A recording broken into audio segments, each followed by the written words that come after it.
Hello, guys. Welcome back to an episode of Scandal Thursdays. So, I actually had to remake this video due to the fact that, I did actually watch the podcast that someone recommended. And I read the comments. Apparently, people are very upset. A lot of people seem to be still very upset, and I understand there's a reason for that.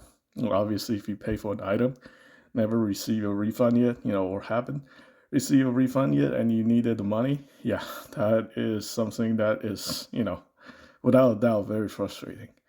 And I sympathize with people who are currently in this situation. It may sound like I'm trying to defend Studio G because I used to be a fan of his channel, but this is not the truth. I'm just gonna give you guys some perspective. So anyway, obviously he got himself into a massive trouble trying to import some stuff into the U.S., violating United States importation law. That's actually a very serious matter. Like, that's not to be joked around with. Every country have their own importation law. So if you're trying to import something in the large container, chances are they're gonna hold the container. Uh, they're just gonna hold it. I think every country does this. I know people who have shipped stuff to the U.S. from China who have went into this kind of situation. Basically, what happened is I do actually have experience with something similar in 2013. So this is like one of my very dumb business ventures with a couple guys. We're selling auto parts. Apparently, some of the material in the auto parts contain like battery or some other random chemicals, and it's actually prohibited by the U.S. laws. So what happened was they did held the container. Believe it or not, they held it for 6 months, and we rack up like hundreds of thousands of dollars in debt, just storage fees and stuff like that.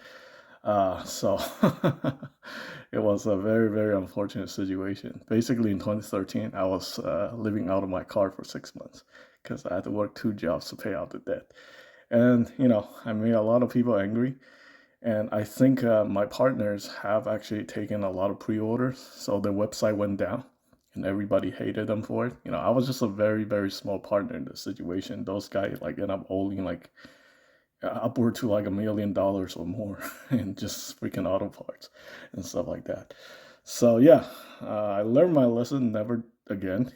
Whenever you go into business, you have to consider the risk of all this stuff. And when something goes bad, probably a good idea is just not listen to your ego and don't double down on anything if things are going bad. But yeah, he made some bad choices and he is in this situation. And I can understand a lot of people are basically just calling him out for this kind of situation, like he's just trying to be, super popular and stuff like that. I also hear a lot of, very awful things that I don't want to elaborate because I feel like it's just, there's no concrete proof about any of these allegations. The only thing that we are certain about, is he got himself into this situation and, he owed a whole bunch of money that he had to pay off. And basically what happened is, when it comes to the business, you know how most business are, you're not supposed to commingle money, but most people treat it this way because they need to use the money to pay bills and stuff like that. So most likely, from my personal experience, like all the people who are in the toy business, whenever they take pre-orders, those money end up going to pay for something else.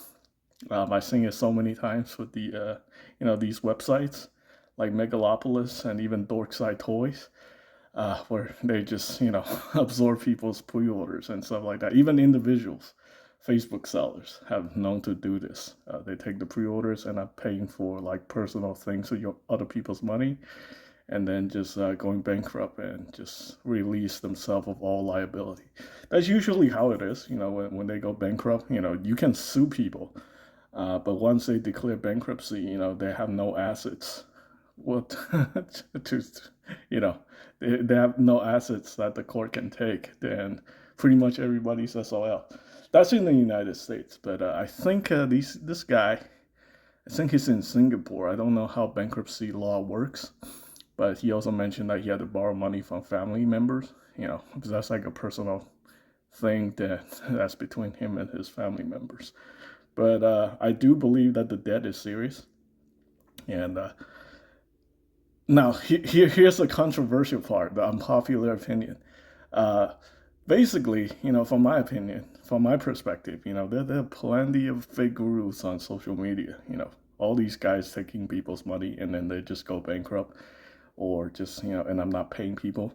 And then they go back on social media and then trying to do the same thing over and over, like 10 times over. Nobody has ever admitted to mistakes or, screwing people over. The fact that he is actually actively telling people about this whole situation openly on his website, and almost most people know about this situation, you know, that puts him above and beyond all the bullshitters that I've seen on social media. So that is definitely something that I can respect. However, I'm not making excuses for people who have, who still owe the money. He still owe money to, that I can also understand. But here's one part that actually really aggravates me. Like, basically, he has refunded money to scammers.